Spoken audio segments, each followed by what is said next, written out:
Kerajaan Sabah merupakan negeri yang sangat makmur di wilayah Yaman kuno, yang dipimpin oleh seorang ratu bijaksana dan cerdas bernama Balqis. Ratu Balqis memerintah sebuah bangsa yang terkenal akan keahliannya dalam bidang arsitektur dan pertanian, dengan bendungan Marib yang agung sebagai simbol kemajuan peradaban mereka.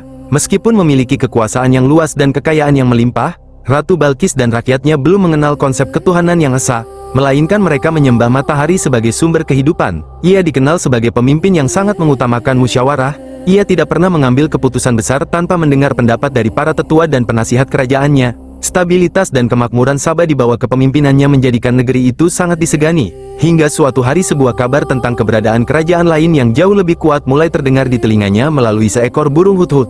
Burung hudhud yang menjadi utusan Nabi Sulaiman kembali dengan membawa berita tentang kemakmuran Sabah, namun ia juga melaporkan bahwa ratu dan rakyatnya menyembah matahari.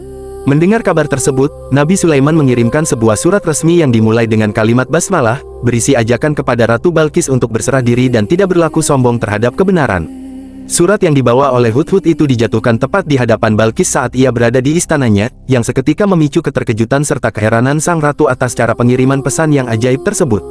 Menghadapi tantangan ini, Balqis tidak langsung menyatakan perang, melainkan memilih jalan diplomasi dengan mengumpulkan para penasihatnya untuk mendiskusikan langkah terbaik dalam menanggapi surat dari penguasa yang tak dikenal itu. Sebagai langkah awal untuk menguji niat dan kekuasaan Nabi Sulaiman, Balqis memutuskan untuk mengirimkan hadiah-hadiah yang sangat mewah dan mahal untuk melihat apakah sang pengirim surat adalah seorang raja yang haus harta atau seorang nabi yang tulus. Utusan Ratu Balqis tiba di istana Nabi Sulaiman dengan membawa harta benda yang melimpah. Namun mereka terkejut melihat kemegahan istana Sulaiman yang jauh melampaui apapun yang pernah mereka bayangkan. Nabi Sulaiman menolak hadiah-hadiah mewah tersebut dengan tegas namun sopan, seraya menegaskan bahwa karunia yang diberikan Allah kepadanya jauh lebih baik daripada emas dan perak yang mereka bawa. Mendengar laporan dari utusannya tentang kekuasaan Sulaiman yang luar biasa, termasuk kemampuannya memerintah jin dan hewan, Ratu Balqis menyadari bahwa ia tidak sedang berhadapan dengan raja biasa yang bisa disuap dengan harta.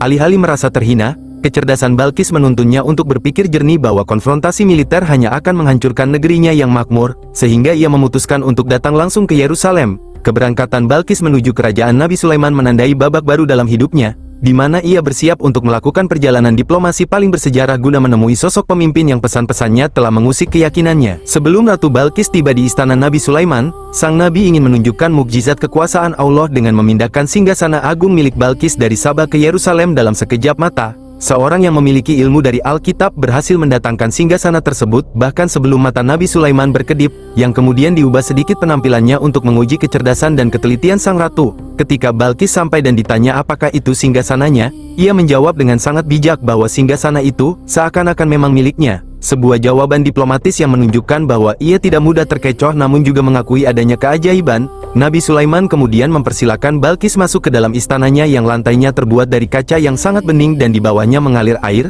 menciptakan ilusi permukaan air yang nyata. Karena mengira lantai itu adalah kolam air, Balqis menyingkap sedikit pakaiannya agar tidak basah.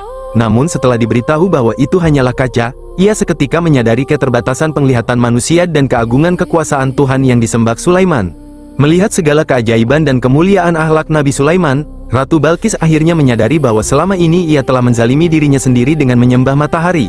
Ia kemudian menyatakan keimanannya dan berserah diri kepada Allah, Tuhan semesta alam, mengikuti jejak Nabi Sulaiman dengan penuh ketulusan hati. Konversi Balqis membawa perubahan besar bagi kerajaan Sabah, di mana seluruh rakyatnya perlahan meninggalkan penyembahan matahari dan beralih menuju tauhid di bawah bimbingan sang ratu yang bijak. Hubungan antara kedua penguasa ini tidak hanya berhenti pada urusan politik dan agama, banyak riwayat menyebutkan bahwa mereka akhirnya bersatu dalam ikatan pernikahan yang memperkuat persaudaraan antara kedua bangsa. Kisah Ratu Balqis ditutup sebagai teladan tentang kepemimpinan yang mengandalkan akal sehat dan kerendahan hati, membuktikan bahwa keberanian terbesar seorang pemimpin adalah mengakui kebenaran meskipun harus meninggalkan tradisi lama.